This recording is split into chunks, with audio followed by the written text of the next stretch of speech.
um vaqueiro no limpo e no tabuleiro, mas o meu patrão grosseiro me obriga a trabalhar. Assim doente e cansado, hoje vivo abandonado, por não poder pegar gado, não tenho onde morar.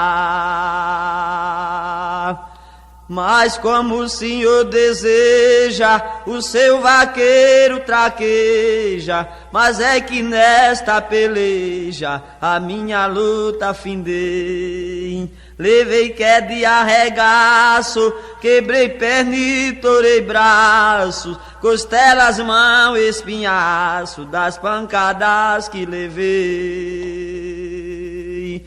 Se o Senhor compreendeu que seu vaqueiro sofreu, tratando do gado seu, me faça agora um pedido. Além de alguma merenda, me deixa aqui na fazenda, livre desta luta horrenda, pelo Senhor protegido.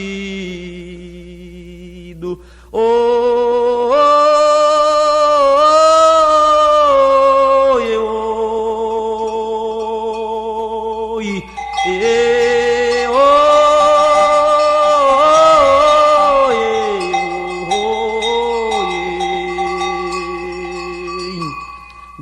disse o patrão orgulhoso, saia daqui preguiçoso, vaqueiro velho tinhoso, que não quero mais lhe ver.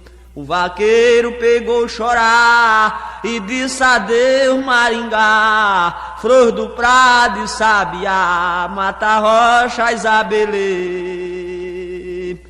Me despeço de Dourado, este cavalo afamado, aonde nele eu montado, peguei muito boi ruim. E como sou sofredor, imploro a Nosso Senhor, que esse patrão traidor precisa ainda de mim. Oh!